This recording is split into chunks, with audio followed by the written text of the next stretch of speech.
사도행전 말씀, 세상으로 보냄받은 성령 공동체 10번째 우리 말씀을 보겠습니다. 사도행전 6장 1절에서 7절 말씀을 제가 대신 봉독하겠습니다. 1절부터 읽겠습니다. 그때의 제자가 더 많아졌는데 헬라파 유대인들이 자기의 과부들이 매일의 구제에 빠짐으로 히브리파 사람을 원망하니 12사도가 모든 제자를 불러 이르되 우리가 하나님의 말씀을 제쳐놓고 접대를 일삼는 것이 마땅하지 아니하니 형제들아 너희 가운데서 성령과 지혜가 충만하여 칭찬받는 사람 7을 택하라.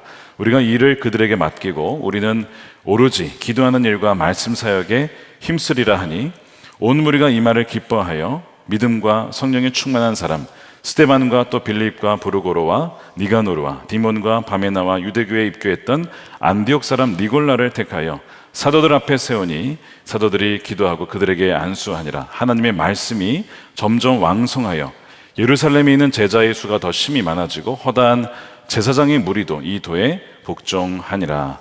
아멘. 하나님의 말씀입니다. 원망이 일어날 때 이것을 점검하라 라는 제목의 말씀으로 나누도록 하겠습니다.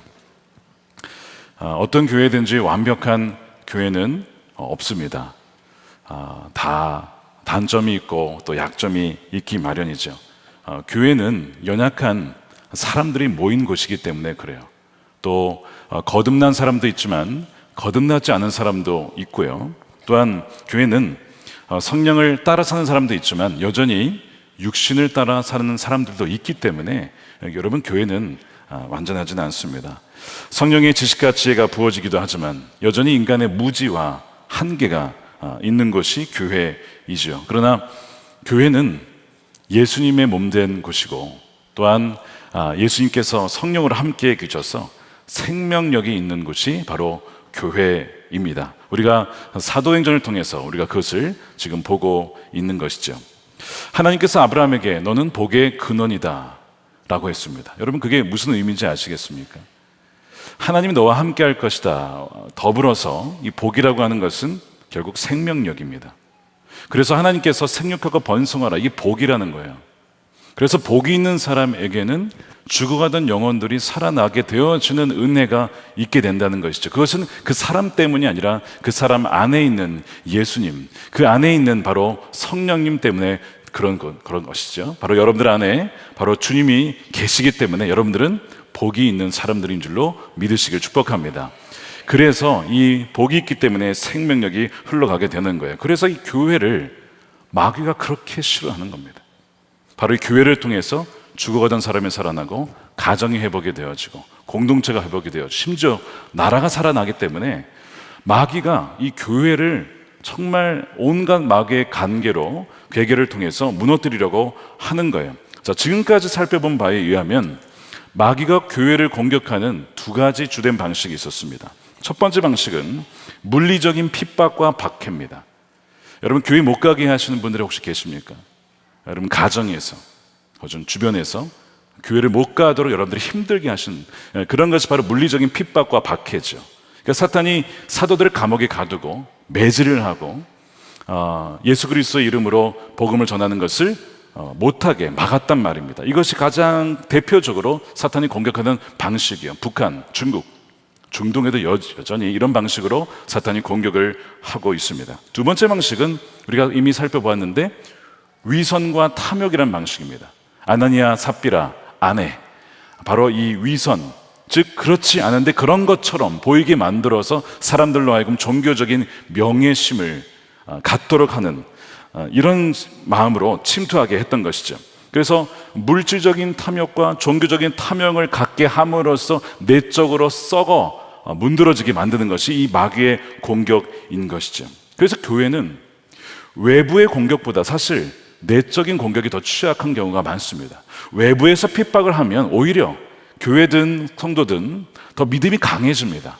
핍박을 하니까 내가 더 주님을 매달려야겠다 이렇게 가는 경우가 훨씬 더 많아요. 그러나 내적으로 이런 탐욕이나 이런 위선으로 침투했을 경우에는 오히려 내적으로 무너지는 경우가 훨씬 더 많습니다. 그래서 교회 안에서 바로 이런 탐욕을 통해서 예를 들면 직분은 섬기라고 주신 것인데 직분에 대한 탐욕, 명예에 대한 탐욕, 영향력에 대한 탐욕, 이런 식으로 교회를 사탄은 자신들이 노는 놀이터로 만들고자 내적으로 침투하게 되는 것이죠. 그래서 우리가 우리 영혼 안에 탐욕이 있지 않은가를 날마다 여러분 점검해 보셔야 합니다. 우리가 음식을 먹을 때에도 이것이 상한 음식은 아닌지 늘 점검하면서 먹는 것처럼 우리가 생각하고 사고하고 우리가 보고 듣는 것들 중에 내 마음에 탐욕을 품게 하는 것은 무엇인지, 또 내 마음 안에 혹시 탐욕이 남아있지는 않은지를 날마다 점검하셔야 되는 것이죠. 우리가 말씀을 통해서, 우리 묵상집 말씀 함께를 통해서 예수님의 일기를 쓰면서 예수님을 주목하면서 우리 안에 나도 모르게 사탄이 심어준 혹은 침투한 이 탐욕이 없는가를 점검해 봐야 된다는 거예요. 그래서 하나님께서는 우리에게 이런 이 금요 성령 집회, 기도의 시간들, 말씀들, 일기 등 이런 식으로 다 은혜의 수단들, 즉 하나님의 은혜가 우리 안에 풍성히 거할 수 있도록 다양한 수단들을 우리에게 허락해 주신 것입니다. 그것을 부지런히 사용할 때에 우리의 삶이 마귀의 놀이터가 되지 아니하고, 우리의 교회가 마귀의 장난감이 되지 아니하고, 성령이 역사하고 생명력이 흘러가는 교회가 될 줄로 믿습니다. 은혜의 수단들을 여러분 잘 활용하시길 바라요. 사탄이 24시간 365일 성도들을 공격하고 교회를 공격하는데, 세 번째 공격 방식이 오늘 본문에 나옵니다. 그것은 무엇이냐면 오늘의 주제인데 바로 원망입니다. 혹시 지난 달 중에 아니면 오늘 누군가를 혹시 원망하지 않으셨습니까? 누군가에 대해서 원망을 갖고 있지는 않습니까? 이 원망이 사탄이 자주 쓰는, 교회를 무너뜨리기 위해 자주 쓰는 공격 방법입니다. 바로 이 원망 때문에 교회가 다시 한번 큰 위기를 겪게 되는 거예요. 자, 놀랍게도 이 원망이 일어났던 시기가 언제냐면 교회가 굉장히 부흥할 때였습니다. 자, 오늘 1절 말씀 보시기 바랍니다. 그때의 제자가 더 많아졌는데, 제자가 많아졌다는 것은 부흥하고 있다는 얘기죠. 헬라파 유대인들의 자기의 과부들이 매일의 구제에 빠짐으로 히브리파 사람을 원망하니라고 분명히 원망이 나옵니다. 단지 세가족이 늘어난 것이 아니고, 단지 예배 인원 늘어난 게 아니고 제자들이 늘어났습니다. 예수님을 따르는 제자들이 늘어났다는 거예요. 이것은 분명히 부흥이 되고 있었다는 거예요. 건강한 성장을 말하고 있는 것이죠. 그런데 거기에 원망이 지금 일어났다는 것이죠. 원망이 일어난 이유는 헬라파 유대인 과부들이 날마다 교회로부터 구제를 받고 있었어요. 과부이기 때문에 생활력이 없거든요. 그래서 교회 도움을 받고 있었는데 이 구제의 대상에서 빠지게 된 것입니다. 아니, 구제의 대상에서 빠지면 당연히 원망할 만하죠. 불평할 만하죠. 구제를 받지 못하면 살 수가 없기 때문에 그렇습니다. 그런데 왜 이런 일이 벌어졌느냐? 사람들이 많이 늘어나게 되면서 행정적인 소요가 많이 늘어났을 겁니다. 그렇다 보면 행정적인 실수와 오류가 발생하기 마련이죠. 문제는 그들이 이것을 단지 교회의 행정 실수로 보지 않고 이것을 고의적으로 우리를 빠뜨렸다라고 보았다는 데 문제가 있습니다. 그래서 이 헬라파 유대인들은 히브리파 사람들을 원망을 쏟아내는 것입니다. 자, 이 원망이 왜 문제가 되느냐? 여러분, 성경에서 원망이라는 단어가 꽤 많이 나오는데 이것은 아주 자주 영적인 문제와 관계가 있기 때문에 그렇습니다. 자, 원망이라는 단어가 고기스모스라고 헬라어로 되어 있는데 이 단어가 곳곳에 쓰입니다. 예를 들면 요한복음 7장 말씀에 이렇게 되어 있어요. 예수에 대하여 무리 중에서 수군거리다. 이 고기스모스를 원망만이 아니라 수군거리다라고 번역을 할 수도 있는데, 수군거림이 많아 어떤 사람은 좋은 사람이라 하며 어떤 사람은 아니라 무리를 미혹한다 하나. 예수님에 대해서 무리를 미혹하는 자라고 수군거리는 것은 단지 수군거리는 것이 아니라 영적으로 사람들을 미혹하는 것입니다. 예수가 사람들이 좋다고 하는 사람도 있지만 아니야, 무리들을 미혹하는 자야, 너 조심해야 돼 라고 수군거리면서 사람들을 속이는 것, 이것이 고기스모스, 수군거리다 였습니다. 이 수군거림의 뿌리는 예수님에 대해서 잘못 알고 있는 것, 거짓된 뉴스에 근거한 것이죠. 소위 이것은 카더라 통신이었습니다. 카더라 통신. 예수님이 사람들을 미혹한다, 그렇다더라라고 하는 카더라 통신으로 비롯되어서 사람들에게 퍼져나가고 있었습니다. 이런 수근거림을 들었던 사람들이 어떻게 생각했겠어요? 아, 그 사람 참 나쁜 사람이네.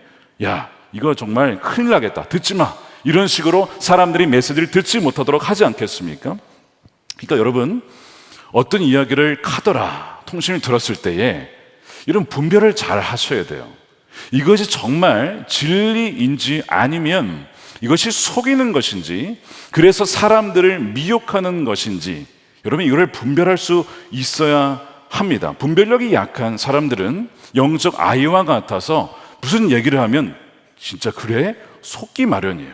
그래서 거기에 속기 때문에 예수님께 나아가지 못하도록 하는 장애물이 된다는 것이죠.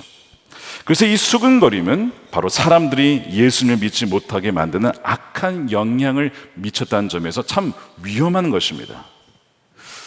여러분, 그래서 여기에 대해서 예수님이 뭐라고 하셨냐면 수근거리지 말아라, 이런 얘기를 하신 적이 있어요. 요한복음 그 앞에 6장입니다. 이르되 이는 요셉의 아들 예수가 아니야. 사람들이 이제 수근거리는 거예요. 그 부모를 우리가 아는데 자기가 지금 어찌하여 하늘에서 왔다 하느냐라면서 막 수근거립니다. 이 수근거린 거의 배경에 보면 이게 어떻게 보면 불평인 것이죠. 예수께서 대답하여 이르시되 너희는 서로 수근거리지 말아라. 입을 다물으려고 얘기를 하고 있어요. 왜 수근거려서 나를 못 믿게 만드느냐라고 예수님은 사실은 책망하시는 것이죠. 영적인 불평이 바로 수근거림입니다. 만일 믿지 못하겠으면 스스로 그렇게 하면 되는데 왜 다른 사람까지도 못 믿게 만들어서 미혹시키느냐는 것이죠. 그러니까 여러분, 이 수근거린다는 것이 사실은 굉장히 위험한 것입니다. 또 다른 예가 빌립보서에 나와요. 자, 2장 14절입니다. 모든 일을 원망과, 다른 번역에는 불평이라고 되어 있습니다.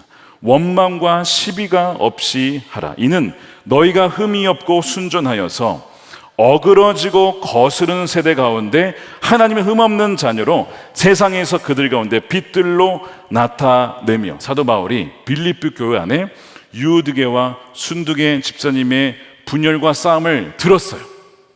그들 가운데 서로 원망하고 서로 불평하는 소식을 듣고, 그러면서 원망 없이 하라고 말씀을 하고 있는 것이죠. 근데 이 원망이라는 것이 어디에서 나온 것이냐면 그 뒤에 어그러지고 뒤틀리고 거스르는 세대의 영향이 바로 이 원망이라고 하는 것입니다. 이것은 어둠의 역사지 빛의 역사가 아니라고 하는 것이죠. 그러니까 여러분, 이 원망의 마음이 우리 안에 들었을 때에 여러분, 이걸 가만 놔두시면 굉장히 위험한 것입니다. 우리 영혼을 서서히 병들게 만드는 원인이 된다는 거예요. 자, 마지막으로 한 번 더 살펴보겠습니다. 이 단어가 이 70인역은 구약이 원래 히브리어인데 헬라어로 번역한 성경이 70인역입니다. 여기에 보면 구약 출애굽기 16장에 이 단어가 쓰였는데 가장 중요한 파트예요. 이 원망이 있어서 어떤 데냐면 하나님께서 이 이스라엘 백성들을 출애굽하셔서 광야로 데리고 나갔어요. 아시죠? 그랬더니 그들이 시간이 지남에 따라 물 없어요, 먹을 거 없어요 하면서 뭘 해요? 원망을 하죠.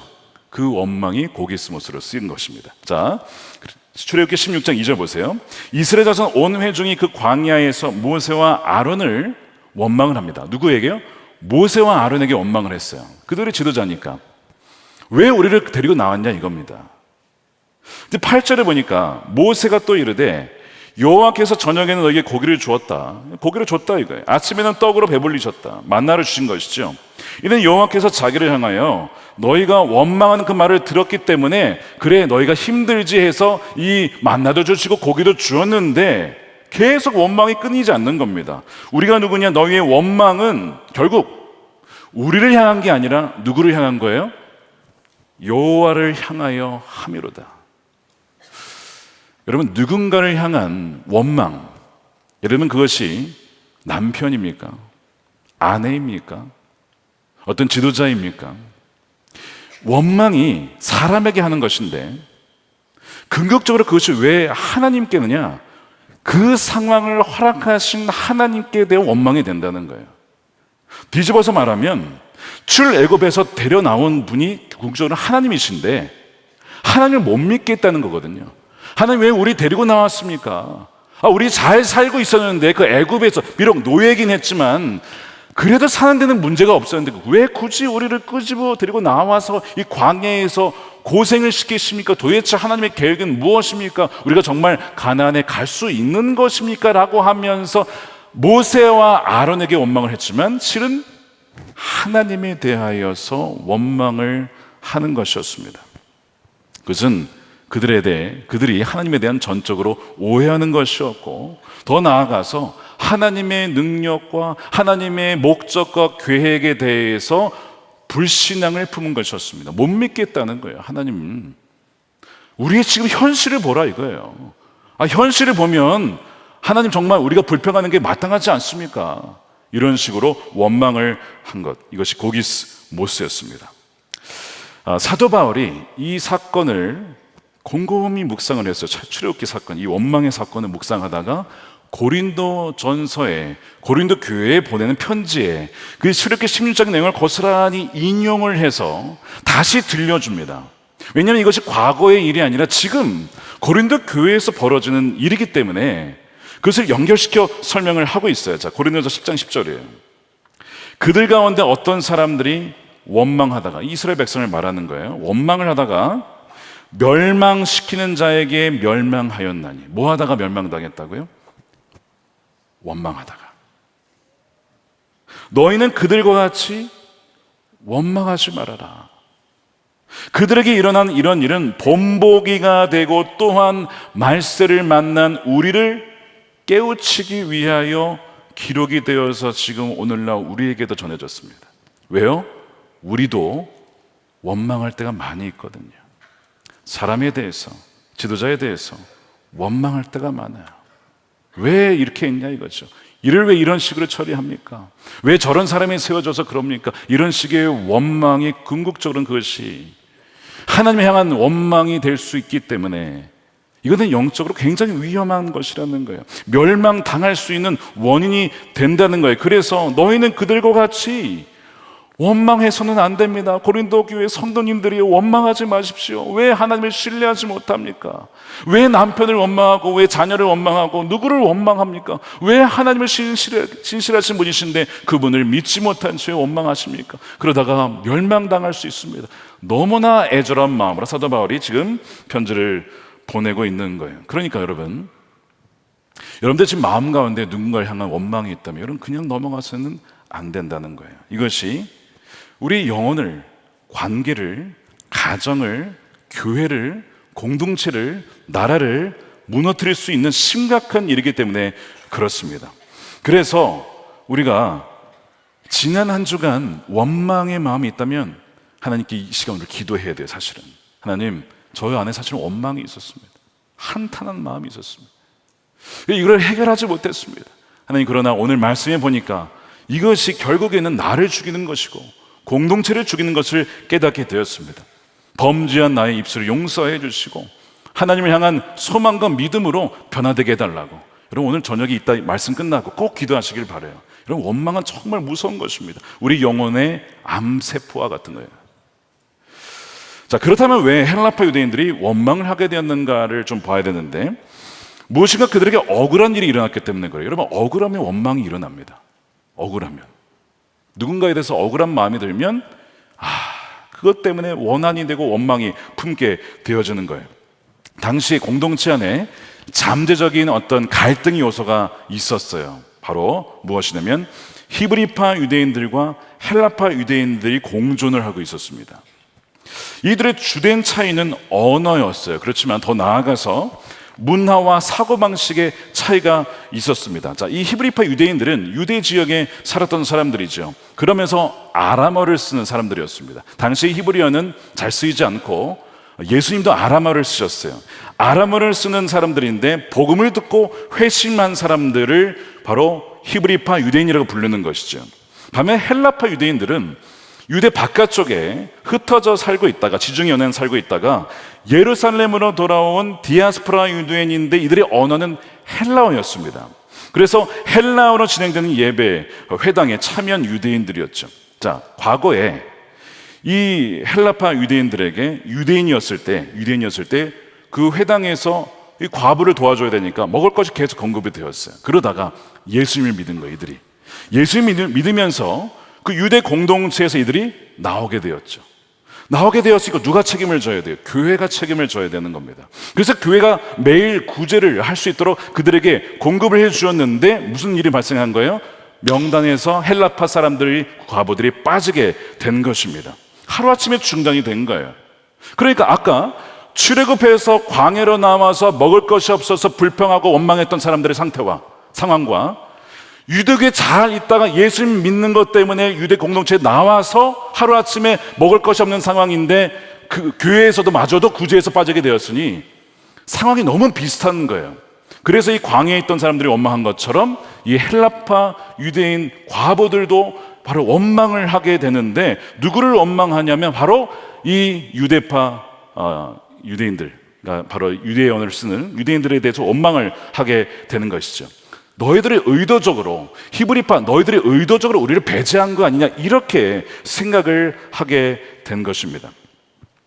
근데 여러분, 이런 빠진 것이 한두 번이었으면 아유 실수로 그랬나 보다 그랬을 텐데, 이게 반복이 되니까 야 이거는 실수가 아니고 이거는 의도적으로 뺀 거야 라고 생각을 했던 것이죠. 그런데 말씀드린 것처럼 의도적인 게 아니라 이것은 너무 사람들이 많아지니까 행정적인 구조가 그걸 다 감당할 수가 없었던 거예요. 교회가 폭발적으로 성장하면요, 사람들을 다 커버하기가 어렵습니다. 그래서 하다 보면 의도치 않게 미스가 나기 마련이에요. 그러니까 이것은 의도적인 게 아니라 실수인데, 바로 이 부분이 공동체의 시험거리가 될 수 있는 부분이 되는 거예요. 마귀가 틈탈 수가 있는 거예요. 저희가 이제 주목자분들이 오시면 명절에 이제 포장을 해가지고 나눠드리는데, 이제 옷을 드릴 때가 있어요. 그럼 옷이 큰 게 있고 작은 게 있습니다. 그럼 포장을 하면 당연히 큰 게 큰 포장이고 작은 거는 작은 포장이 되잖아요. 그래서 나눠드리는데 어떤 분이 오시더니 나는 왜 작은 거 주냐 이거야. 아니 작으시니까 작은 걸 드린 겁니다. 작은 옷이라서 작은 겁니다. 설명을 들어도 받아들이지를 못하고 큰 거 달라 이거야. 이러신 분이 있어요. 그러니까 여러분, 구제라는 것이 여러분 쉬운 게 아닙니다. 요청사항이 굉장히 많아요. 또한 저희 교회에서 장기 환우분들이나 장례를 치른 분들을 위해서 소망 박스를 보내드립니다. 박스 안에 여러 가지 이제 그 가정의 장례나 또 오래도록 병을 치르고 계신 분들을 위로하기 위해서 저희가 카드도 써서 보내고 선물도 써서 보내거든요. 행정적인 실수가 거의 없는데 만일 누군가가 받지 못했다고 칩시다.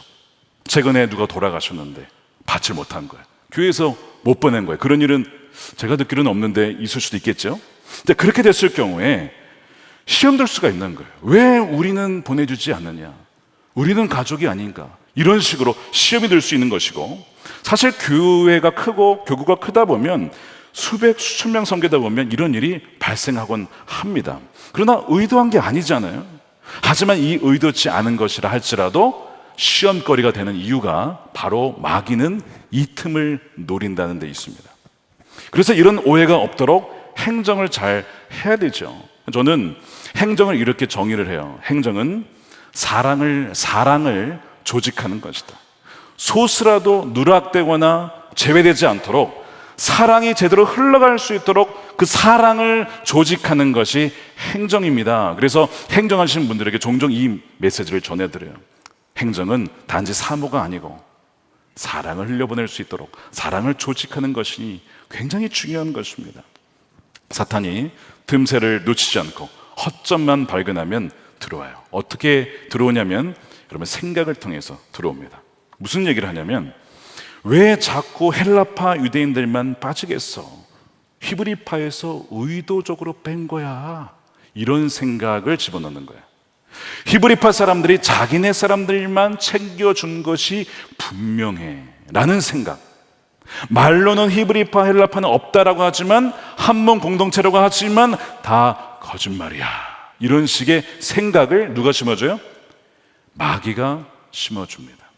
그러니까 여러분, 뭔가 서운한 마음이 들 때에 들어오는 생각을 주의하셔야 됩니다. 바로 그때가 마귀가 생각을 통해서 우리 안에 침투할 때입니다. 그 생각을 항상 주의하셔야 돼요. 사탄의 전략은 정말 다양하거든요. 아니, 수천 년간 얼마나 많이 썼겠어요. 얼마나 많은지 몰라요. 그런데 루트는 단순합니다. 생각을 통해서 와요. 생각을 통해서. 그러니까 어찌 보면 굉장히 단순한 거예요. 우리의 생각을 지키면 되는 겁니다. 이런 의심과 오해를 생각을 통해 심어주기 때문에 생각을 지키면 되는데, 생각을 지키지 못하면 이 생각이 우리의 마음에 내려와 앉게 됩니다.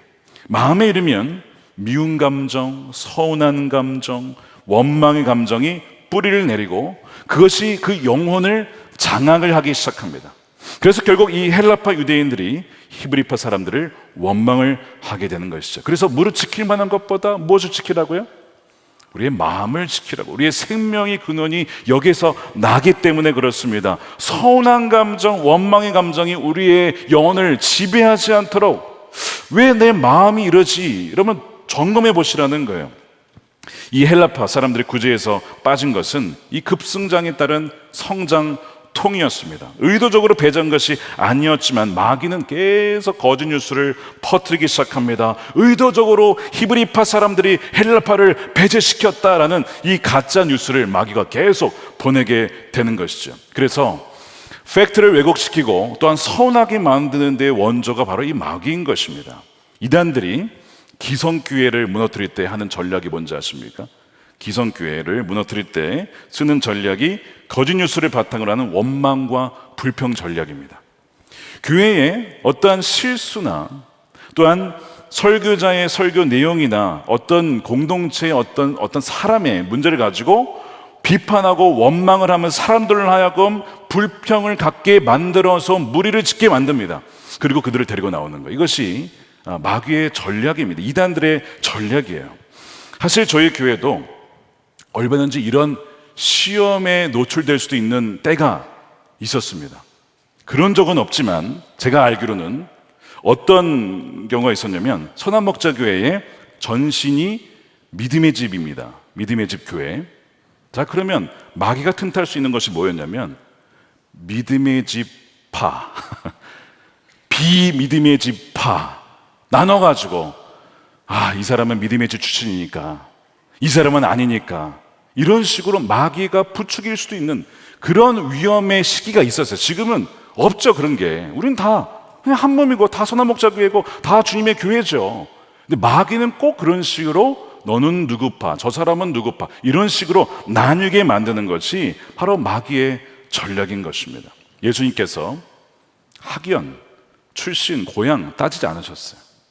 예수님께서는요, 모든 복음 안에서 이 차별과 모든 다른 점들을, 또 장벽을 다 허무셨죠. 에베소서 2장 14절 말씀에 우리 함께 읽어보겠습니다. 시작.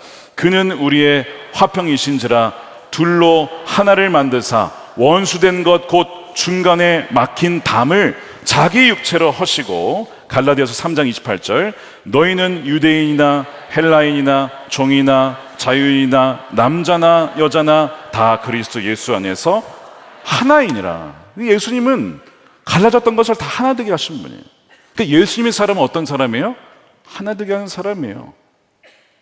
그런데 어떤 이유로 너는 저 사람이야, 너는 이런 사람이야, 이렇게 갈라놓으려 한다면 그것은 바로 마귀의 전략일 수 있다는 것을 여러분 우리는 알아야 됩니다. 지금 벌써 히브리파, 헬라파로 나눠져 있어요.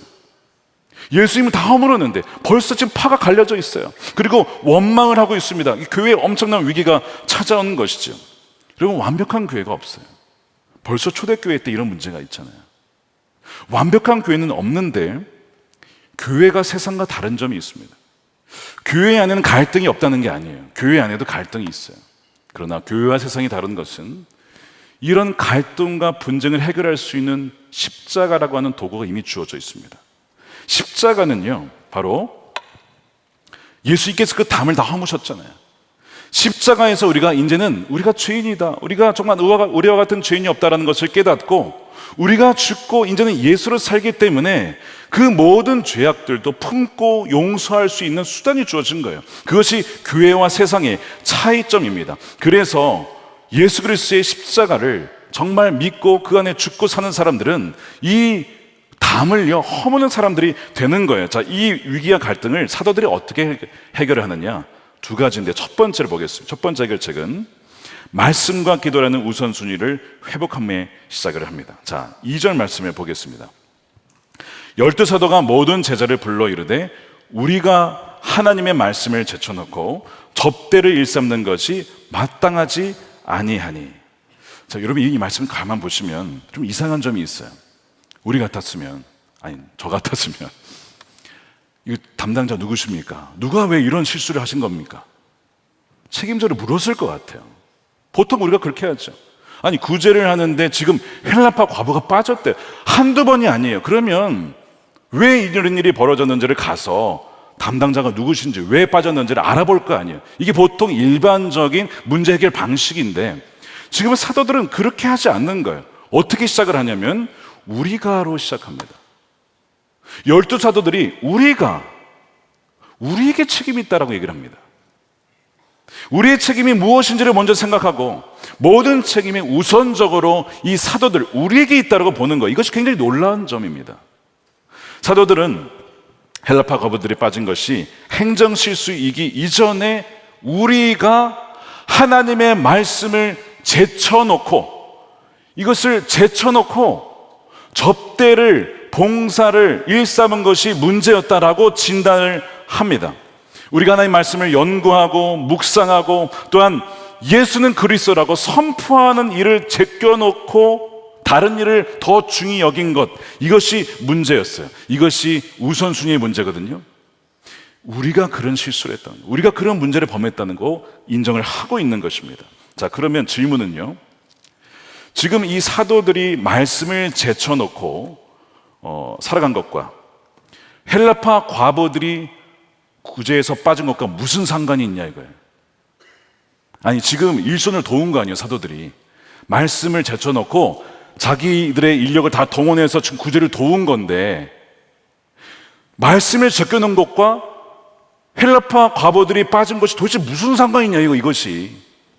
저는 이 말씀을 읽는데 이해가 잘 안 가더라고요. 아니 도와준 게 뭐가 문제지?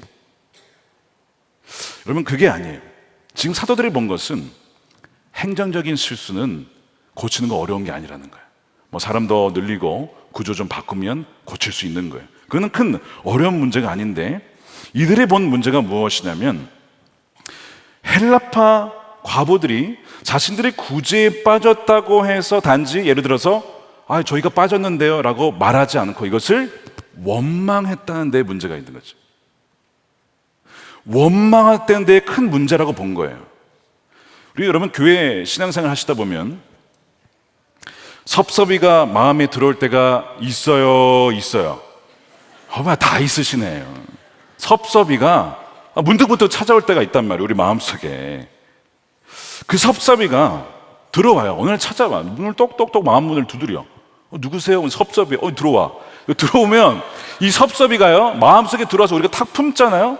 어떻게 되는지 아세요? 이 섭섭이가 원망이로 바뀝니다. 원숭이 아니고 원망이. 이 섭섭이가 원망이로 바뀌면서 누군가의 원망으로 바뀌어요. 여러분 이것이 영적인 문제라고 보는 겁니다. 사도들이 단지 행정에 빠졌습니다, 저희가 누락이 됐는데요 라고 말하면 될 거를 왜 원망을 했냐, 원망했다는 것은 아까 말씀드린 것처럼 영적인 문제가 지금 공동체 안에 발생했다라고 그들은 본 것이죠.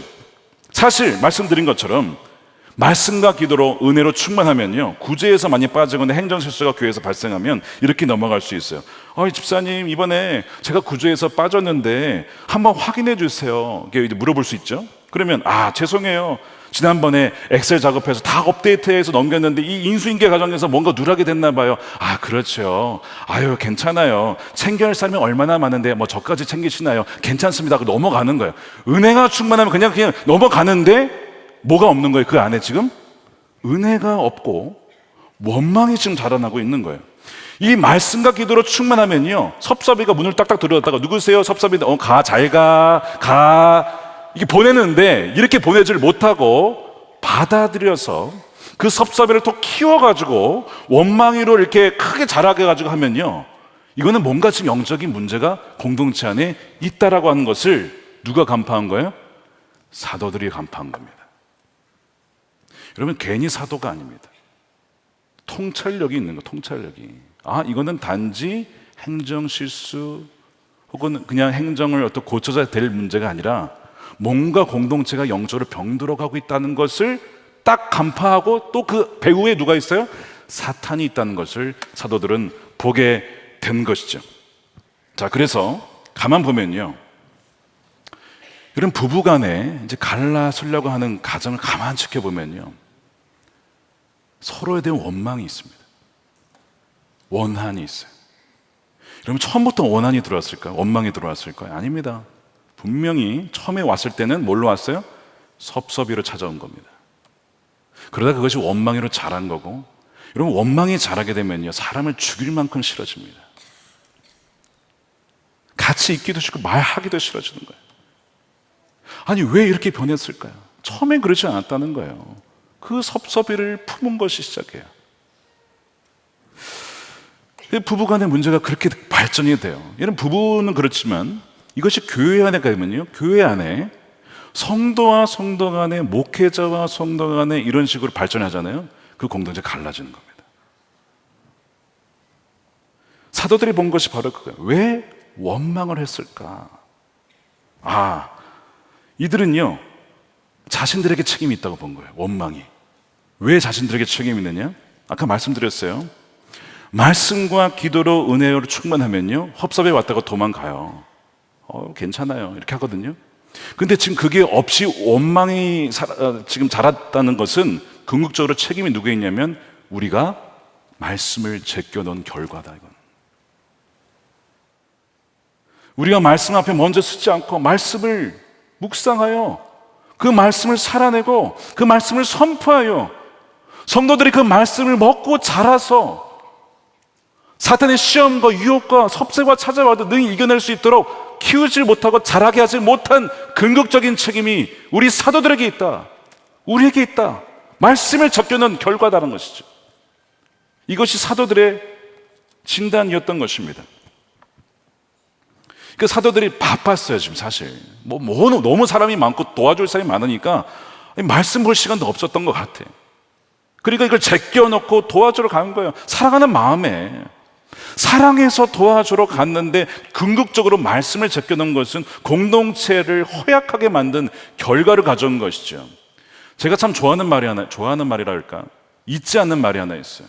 마귀가 누군가를 나쁜 사람으로 만들지 못하면 바쁜 사람으로 만든다. 여러분 꼭 기억하십시오. 나쁜 사람, 탐욕이나 아까 말씀드렸던 것처럼 이런 것을 품게 만들어서 내적으로 곪게 만드는 거죠. 이게 만약에 안 된다면 바쁘게 만들어요. 그래서 뭘 제끼게 만들어요? 말씀과 기도, 주님과의 관계를 제끼게 만듭니다. 이게 마귀가 쓴 전략이에요. 저는 이게 좀 너무 사역의 속도가 빠르다 싶으면요, 다른 거 다 잘라버립니다. 죄송하지만 다 스쳐버려요. 다 블랭크를 만들어요. 왜요? 제가 살려고. 제가 살아야 되니까. 제가 살지 않으면 공동체가 죽으니까, 성도들이 죽으니까. 제가 그걸 알거든요. 여러분, 말씀을 먹지 못하면요, 영이 자라지 못하고 영이 허약해지면서 마귀의 분별력을 하지 못하, 마귀의 공격을 싸우질 못합니다. 영이 자라지 못하면 어떤 일이 벌어지느냐? 참 재밌는 게, 영이 약해지면 우리 소욕은, 육신의 소욕은 강해집니다. 육신의 소욕은 강해진다. 그러니까 영이 강하면 육신의 소욕은 죽지만 영이 약해지면요, 같이 약한 게 아니고 육신의 소욕은 강해집니다. 이 반비례 관계. 그래서 육신의 소욕이 올라오면 어떤 일이 벌어지죠? 자기의 소견에 옳은 대로 행동하기 시작합니다. 말하고 행동하기 시작합니다. 그러니까 영을 따르지 않고 육을 따르면 그 결과가 뭐라고 로마서에 나와 있죠? 8장 6절입니다. 육신의 생각은 사망이라고 분명히 되어 있습니다. 여러분 보십시오. 우리 마음대로 행동하고 결정하게 되면요, 이건 사망이, 결론은 사망이에요.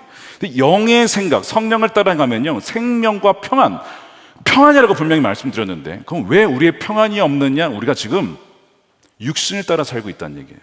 걱정이 된다는 얘기는 다시 한번 얘기하면 우리가 지금 뭔가 말씀을 제껴놓고 허약한 상태에 있다는 얘기예요. 영적으로 빈약한, 영적 빈혈을 겪고 있다는 뜻입니다.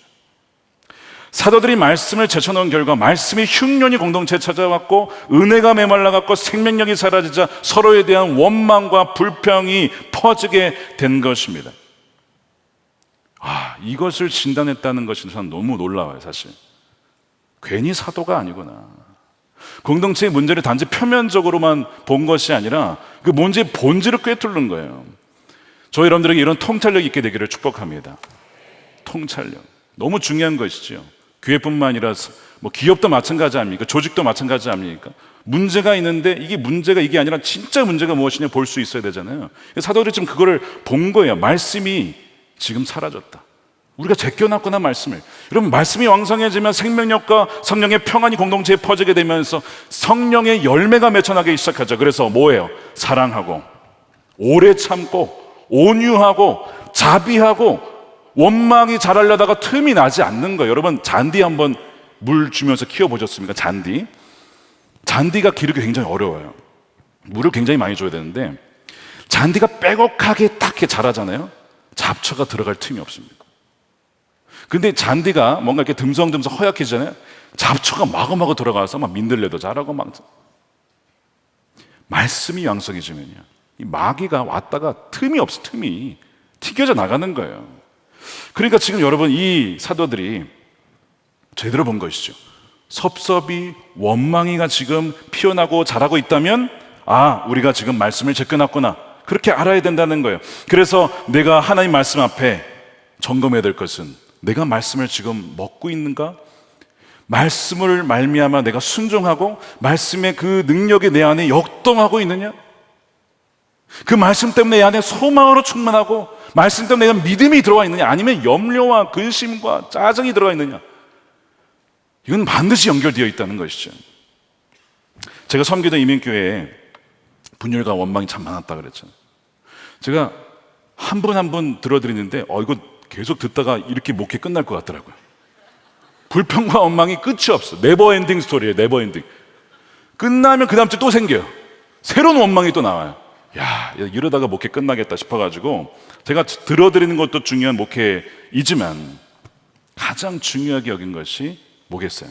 제가 먼저 말씀을 통해서 기도를 통해 주님과 교제하는 거예요.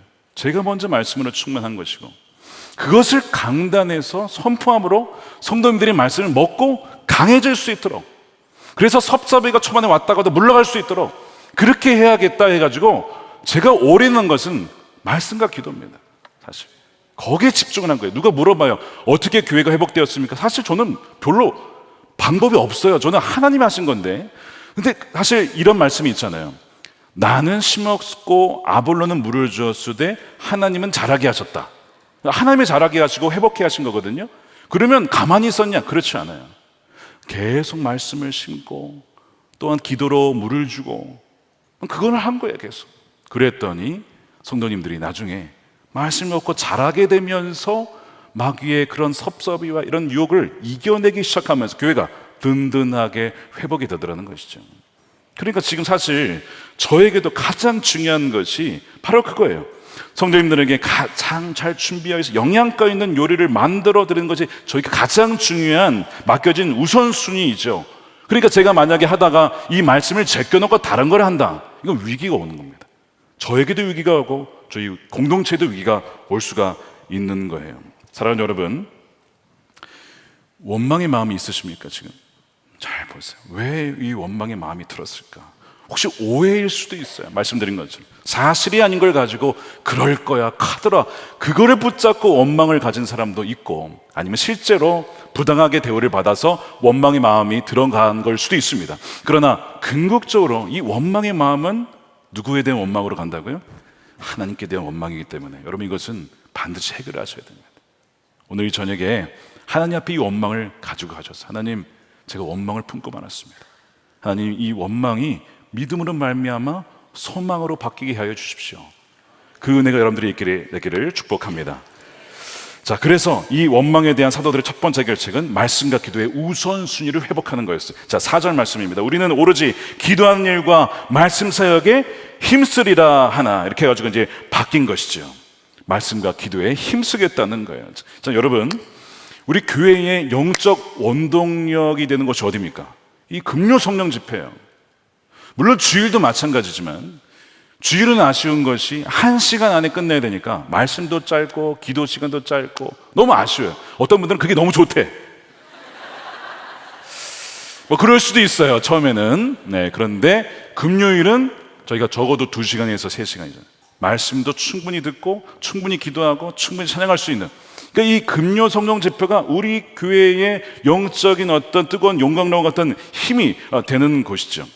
그래서 우리가 말씀 안에 녹아 들어가게 되면 우리의 자아가 십자가에 죽었음을 선포하게 되고 다시 한번 여기고 나는 죽고 예수로 살아가는 그것이 정말 실제가 되는 기반이 된다는 거예요.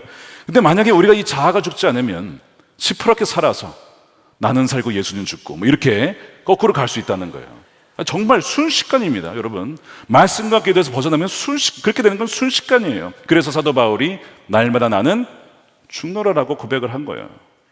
그럼 사람의 체온이 36.5도에서 뭐 37도 그 사이 아닙니까? 근데 암세포가 가장 자라기 쉬운 온도가 체온 35도라고 합니다. 1.5도만 떨어져도 암세포가 가장 증식할 수 있는, 그러니까 이 암세포를 막으려면 몸의 체온을 약간 올려주는 것이 좋다고 해요. 여러분, 이것이 공동체에 그대로 적용이 됩니다. 우리의 기도의 용광로가 식으면 뭐가 나와요? 불평과 원망이라는 암세포가 막 불불 끓기 시작합니다. 갈등이 막 나오기 시작합니다. 우리가 지금 기도에 불이, 체온이 식었다. 우리 그걸 깨닫고 그냥 그 갈등을 해결하려는 것이 아니라 기도에 불을 더 피워야 되는 것이죠. 연초에 성령을 소멸하지 말라 말씀을 전했어요. 우리 성령 충만했다가 가만히 있으면 어떻게 돼요? 소멸이 됩니다. 불 막 타오르다가 가만히 있으면 어떻게 돼요? 꺼지잖아요. 마찬가지예요. 계속해서 거기에 장작을 공급하지 않으면요, 계속 그냥 가만히 있어도 성령 충만한 사람은 없어요. 그를 유지할 수 있어야 돼요. 그러기 위해 우리가 지금 오늘 저녁에 모인 것이죠. 그러니까 우리가 말씀과 기도 안에 있을 때에 또한 말씀 묵상과 우리가 예수 동행 기도, 또 일기, 새벽 기도, 이런 것들이 다 우리의 영적인 체온을 높이기 위한 것들입니다. 말씀과 함께 유효로가 발간이 되었습니다. 아직도 그것을 굳어가지 않고, 자, 그래서 말씀과 함께가 다 이런 은혜의 수단들이 우리에게 주어진 것이죠.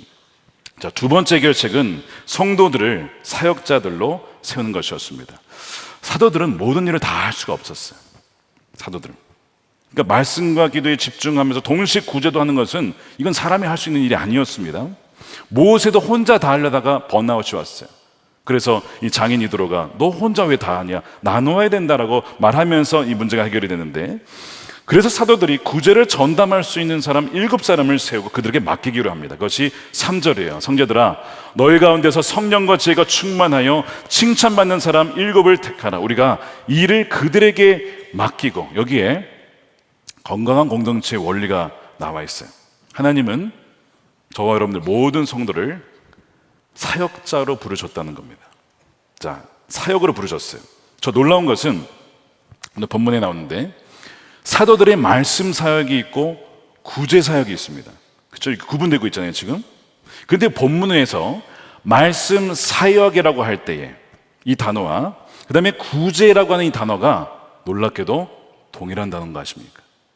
자, 보여드릴게요. 자, 1절에 자기의 과부들이 매일의 구제, 디아코니아라고 쓰여 있습니다.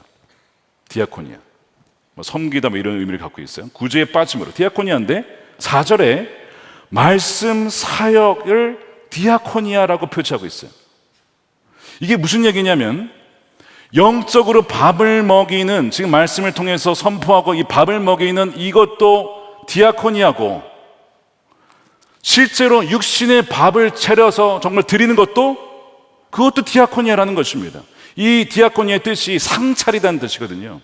지금 제가 금요 예배를 위해서 상 차려서 정말 드리는 것과 그 다음에 정말 어려운 분들을 오셨을 때 매일마다 저희 교회에서 어떤 주말에 그분들을 위해서 식사를 준비해서 드리는 것과 하나님 보시기에는 이것이 동일한 것이다 라고 보신다는 것이죠.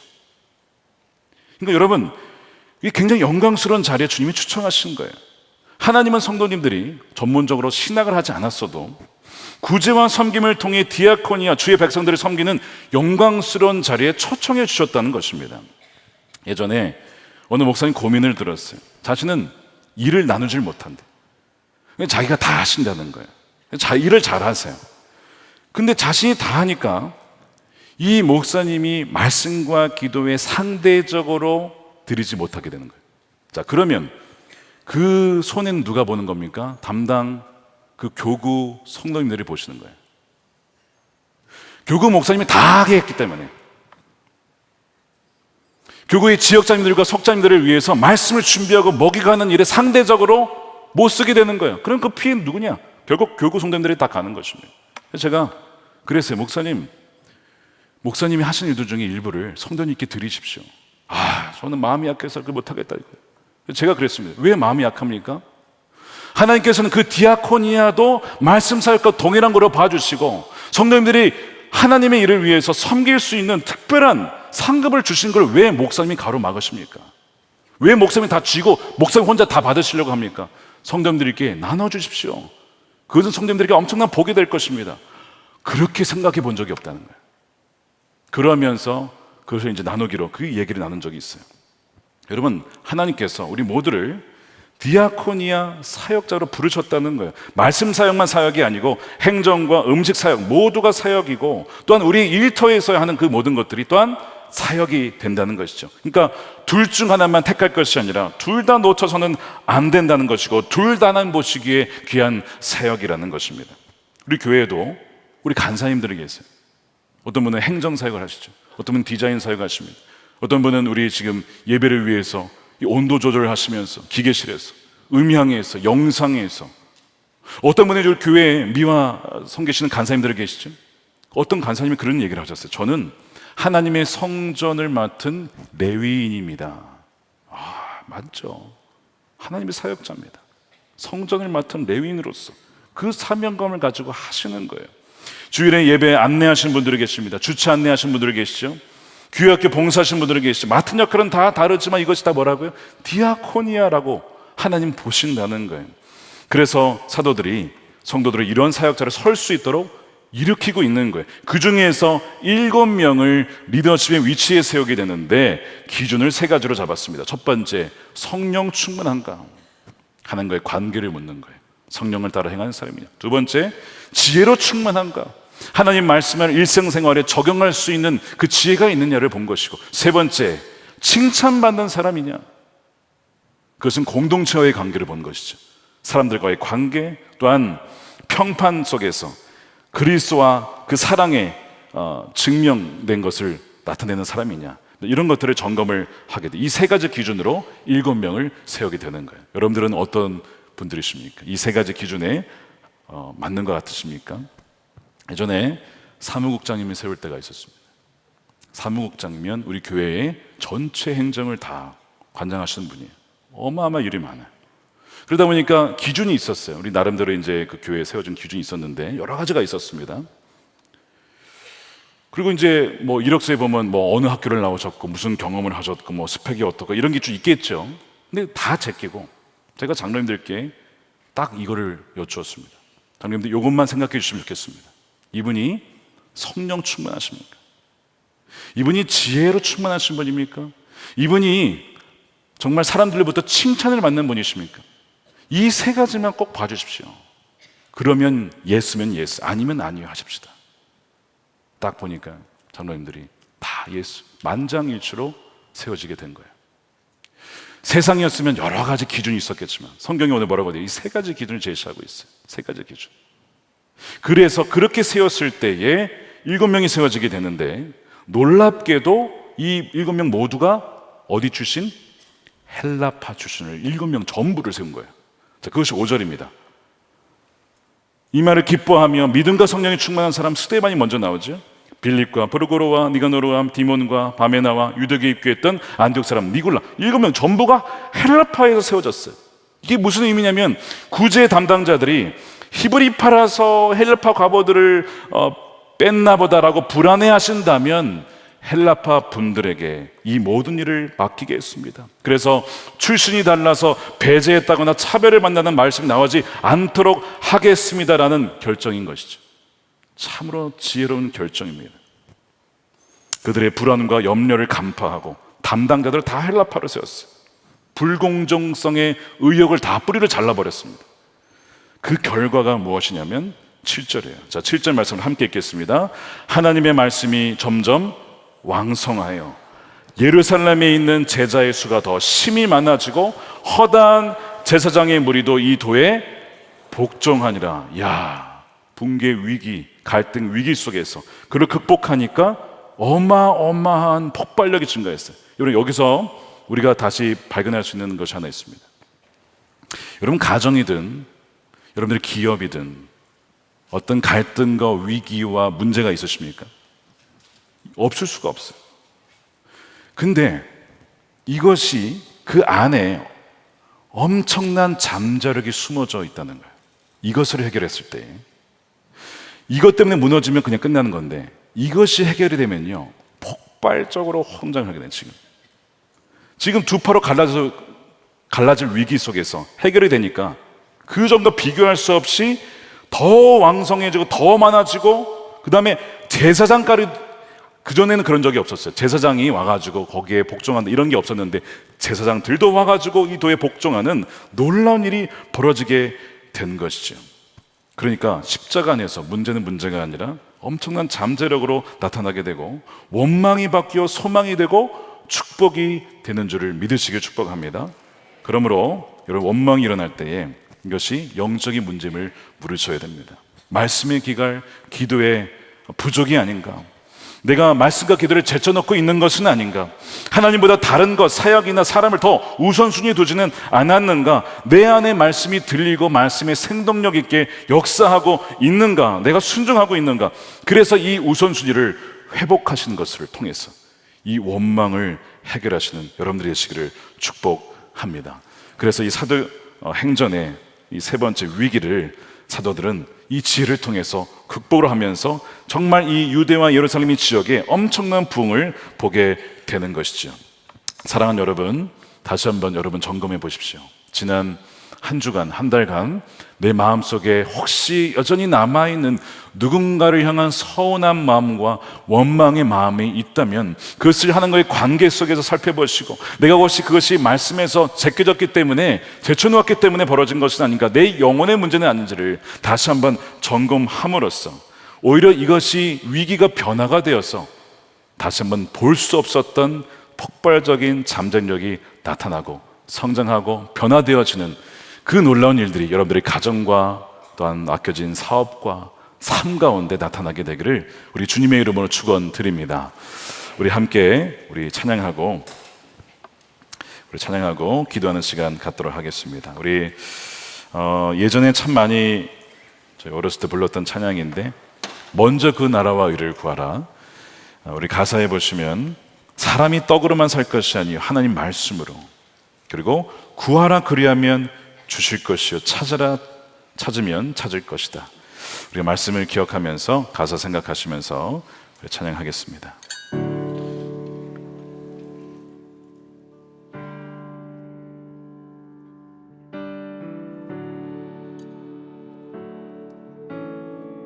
먼저 그 나라와 의를 구하라. 먼저 그 나라와 의를 구하라.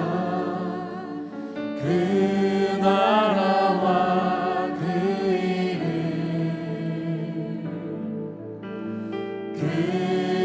그리하면 이 모든 것을 너희에게 더하시리. 먼저 그 나라와 의를 구하라. 그 나라와 그 일을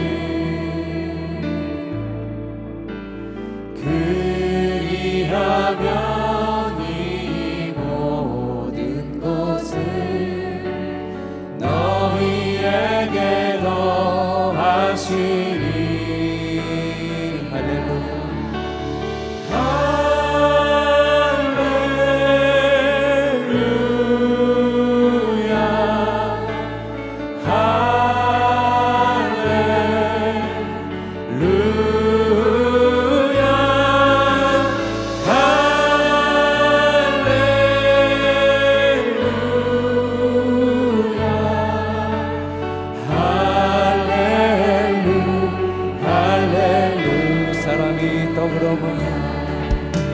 사람이 이 떡으로만 살 것 아니요 하나님 말씀으로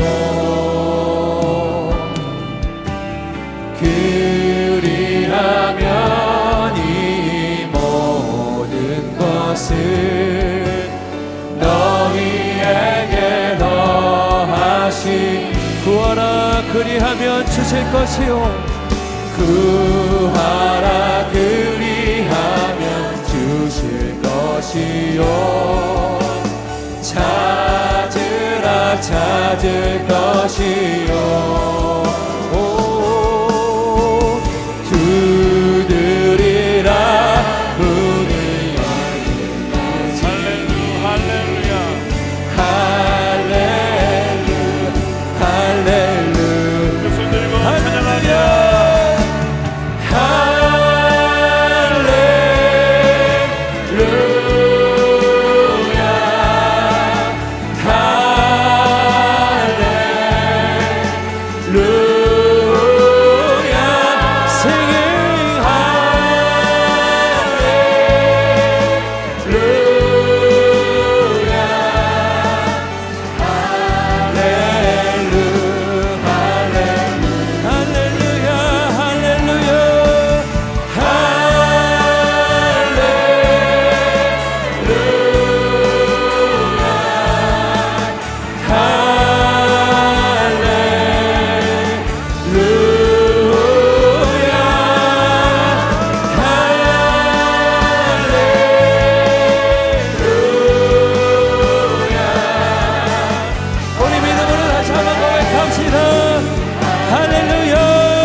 함께 기도하겠습니다.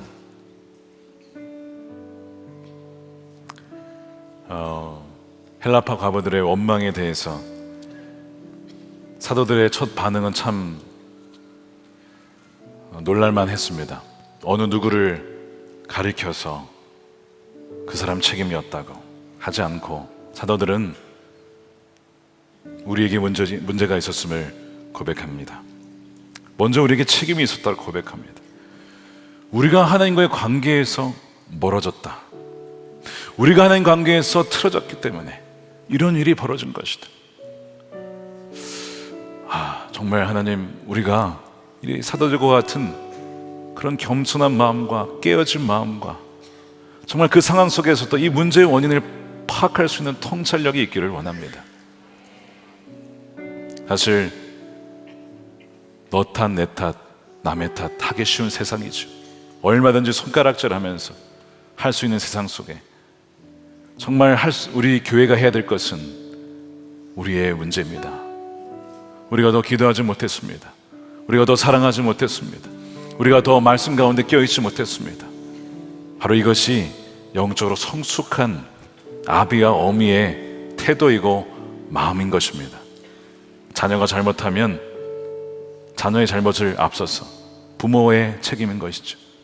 학교에 가면 자녀에게 뭐랄 것이 아니라 제가 잘못한 것입니다. 제가 아이를 잘못 키운 것입니다 하는 것처럼 사도들은 우리에게 문제가 있었다라고 고백합니다.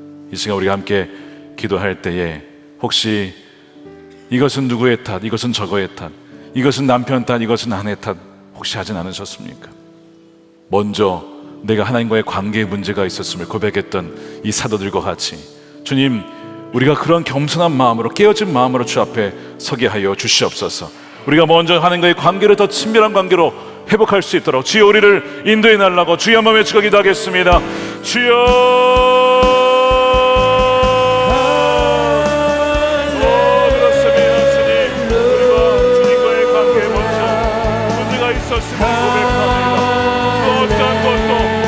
탓도 아니고 그의 문제도 아니고 바로 우리가 주님과의 관계 속에 문제가 있었음을 고백합니다. 더 깨어있지 못했고 더 말씀으로 앞에 나가지 못했고 기도하지 못했음을 고백합니다. 하나님의 열두 사도들의 고백과 같이 우리도 그 겸손한 마음으로 기도해 우리의 문제입니다, 우리의 당심이다라고 고백하며 나갈 수 있는 그런 영적인 겸손한 마음과 아버지 순결한 마음을 주시옵소서. 원망과 갈등과 위기 속에서 아버지 성숙한 자의 마음으로 나아가게 하여 주시옵소서.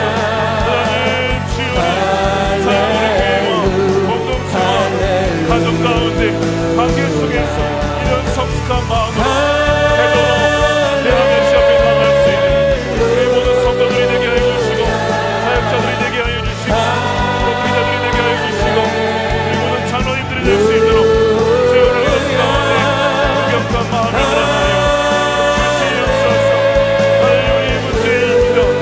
주님께서 아버지 하나님 우리에게 알려주신 것처럼 우리가 말씀을 듣는 것이 바로 우리의 문제임을 고백합니다.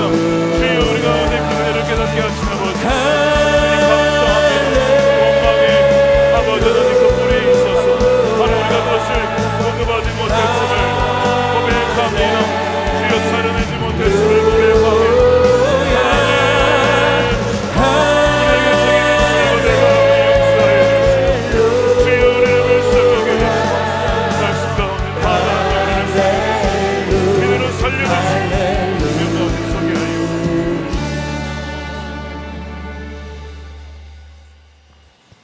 두 번째로 계속 기도하겠습니다.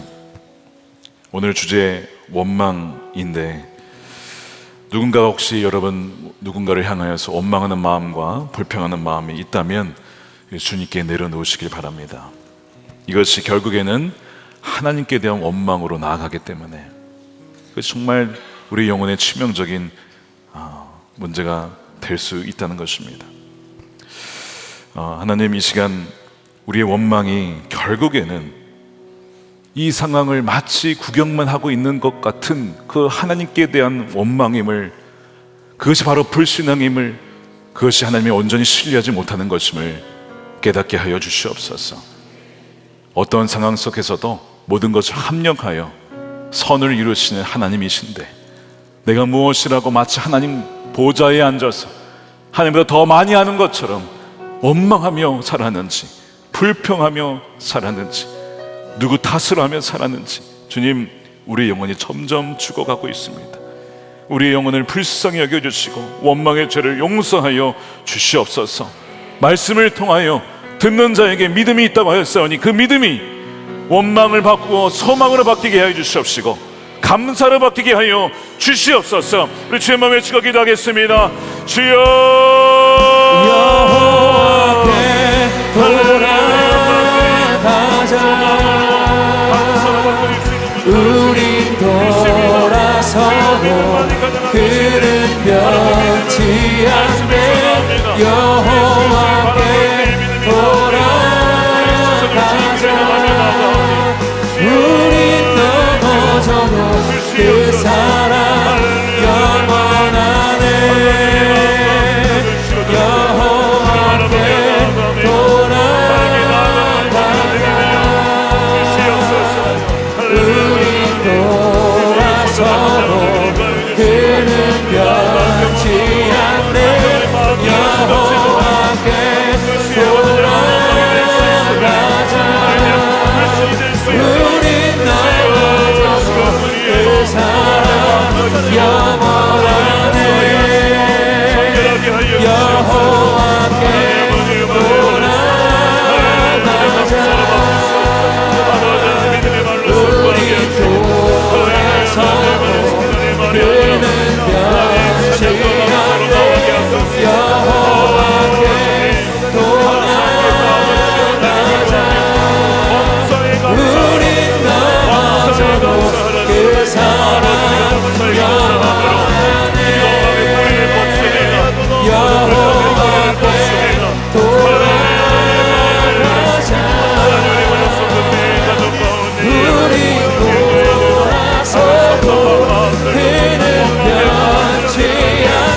목사님께서 우리 기도하기 전에 오늘도 우리 강단 위에서 기도하실 분들, 오늘 이제 이 저녁으로 모든 원망은 다 끝이다, 다 쏟아놓고 가십시오.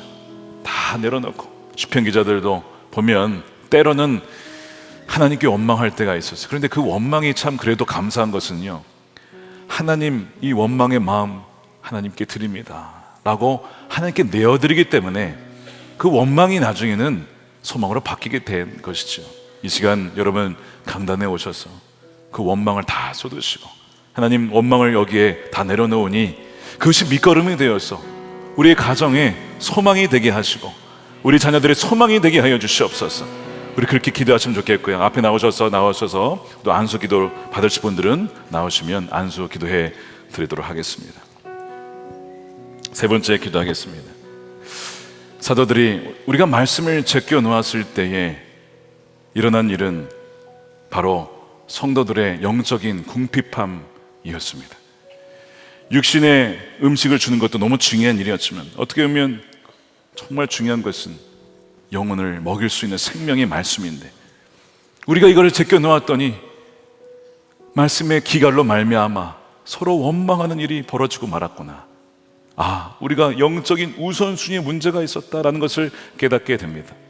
여러분, 오늘 이 저녁에 여러분들의 삶을 돌아보시면서 정말 하나님이 여러분들의 가장 우선순위가 되십니까? 아침에 일어났을 때에 주님을 생각하시고 주님을 부르며 주님 앞에 나아가 기도하며 말씀을 통해서 오늘 하루 주님, 저를 인도해 주십시오.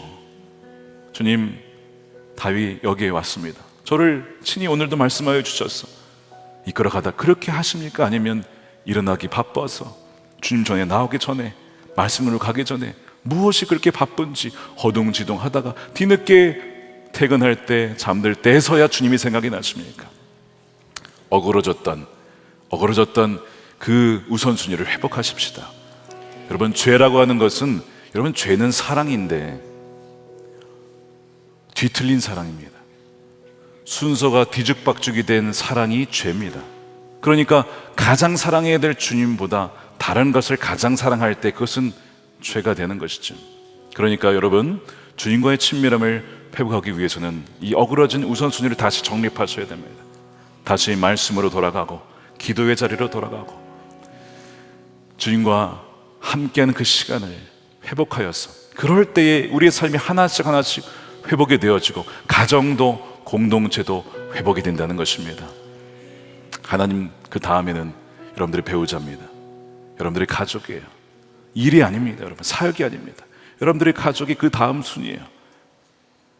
그 다음에 여러분들의 맡겨진 사역입니다. 여러분, 이 우선순위를 꼭 지켜나갈 때에 이 참 어려운 위기 상황 가운데 오히려 위기가 변하여서 어마어마한 폭발력이 일어났던 것처럼 여러분들의 깨어질 수 있는 위기가, 가정이 오히려 하나 되어지고 연합되어지고 사랑하는 풍성해지고 여러분들의 속교와 소그룹과 교회가, 여러분들의 직장이 변화되어진 놀라운 은혜가 있게 될 줄로 믿습니다. 세 번째 기도할 때, 주님, 우리 삶 가운데 무너진 말씀과 기도의 우선순위를 회복시켜 주십시오. 그리하여 말씀이 더욱 왕성하여지게 하시고 그리하여 영혼과 가정과 공동체에 부흥이 부어지게 하여 주시옵소서. 우리 두 손 들고 주여 한번 외치고 기도하겠습니다.